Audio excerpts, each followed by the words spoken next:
আমি অন্তর্বর্তীকালীন সরকার উদ্দেশ্যে প্রথম কথা বলব। ওনারা অনেকগুলো সংস্কার কমিটি করেছেন, সংবিধান সংস্কার কমিটি।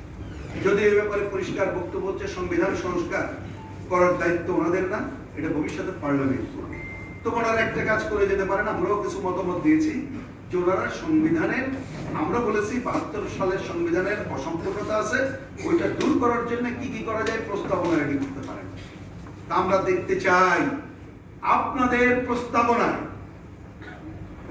আদিবাসীর স্বীকৃতি থাকবে, এটা দেখতে চাই। এটাও যদি করতে পারেন তাহলে আমরা এক ধাপ অগ্রগতি। কিন্তু সেনা শাসন আমরা চাই না, শুধু পরিবেশ বিধ্বংসী না, আদিবাসী উচ্ছেদের কাজটা চলছে। প্রথমত এই যে বিজয়ের কথা, বিজয়ের মাসের কথা বললাম, আসলে কি বিজয় তো একটা দেশের কথা যখন বলি, দেশের মানুষের, সব মানুষের কি বিজয় হয়েছে 53 বছরে? আমার ধারণা সরল উত্তর হবে যে না। 90 আমরা একটা গণ অভ্যুত্থান করেছিলাম, তার আগে একটু কথা বলে নিতে লাগে। কারণ মুক্তিযুদ্ধ, তার যে চেতনা, অনেক কথা ছিল, তার মধ্যে ঘোষণাপত্রে উল্লেখ সাম্য, মানবিক মর্যাদা এবং সামাজিক ন্যায় বিচারের কথা ছিল। 72-এর সংবিধানের 4 মূলনীতি ছিল, তার মধ্যে অন্যতম গণতন্ত্র, ধর্মনিরপেক্ষতা, সমতা, এগুলো তো বাস্তবায়িত পাই। 90-এর গণ অভ্যুত্থানও ছিল স্থায়ী নির্বাচন ব্যবস্থা গড়ে তোলার কথা। কথা ছিল মুক্তিযুদ্ধ, স্বাধীনতার চেতনা পুনঃপ্রতিষ্ঠার কথা ছিল। কথা ছিল কেউ সাম্প্রদায়িক করবো না, সমস্যা হলে আলোচনা করে মীমাংসা করবো, সেটার উচিত পাই না। আর এবারের জুলাই আগস্টের যে গণ অভ্যুত্থান, হাজারো মানুষের রক্ত দেওয়ার মধ্য দিয়ে তার অন্যতম কথা এলো বৈষম্য মুক্ত বাংলাদেশ। তাহলে এই যে কথায় কথা থেকে যাবে, আসলে এটা বাস্তবায়িত হয় না কেন?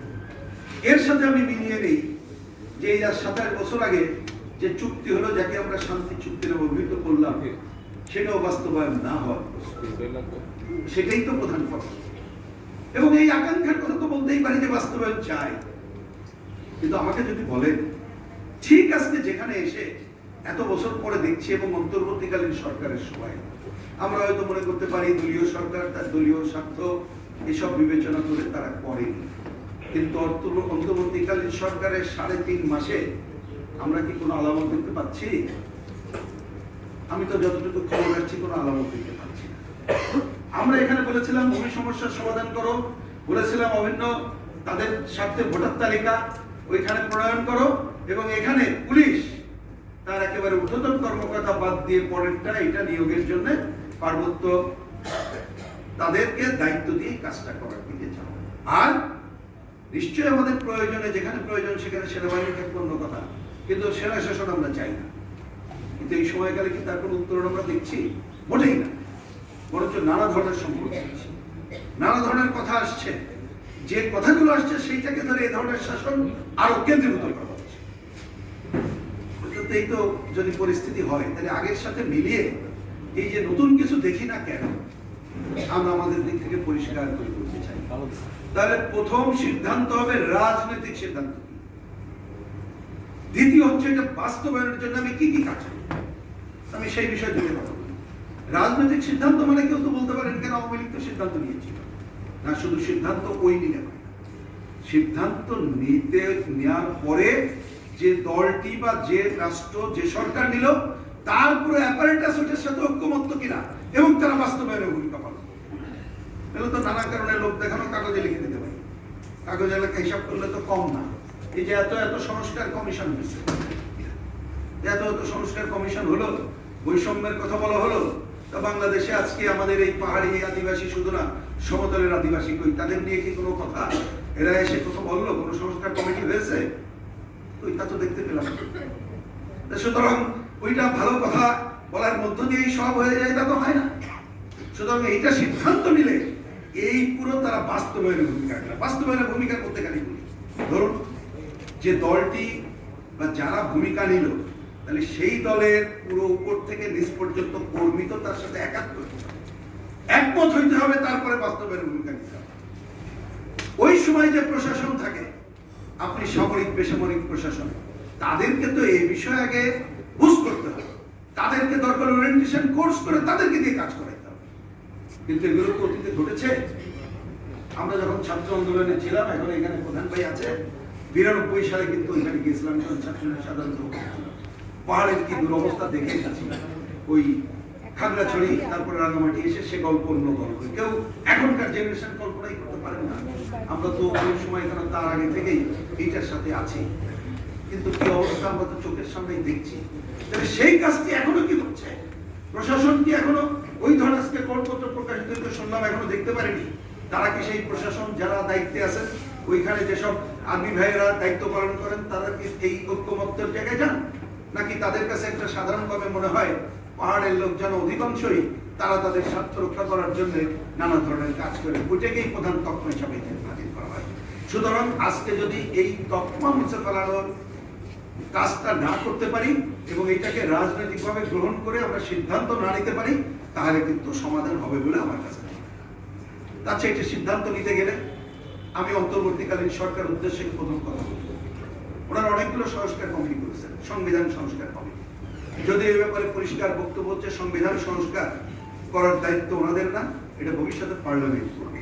তো ওনারা একটা কাজ করে যেতে পারেন, আমরাও কিছু মতামত দিয়েছি যে ওনারা সংবিধানের, আমরা বলেছি 72 সালের সংবিধানের অসম্পূর্ণতা আছে, ওইটা দূর করার জন্য কি কি করা যায় প্রস্তাবনা রেডি করতে পারেন।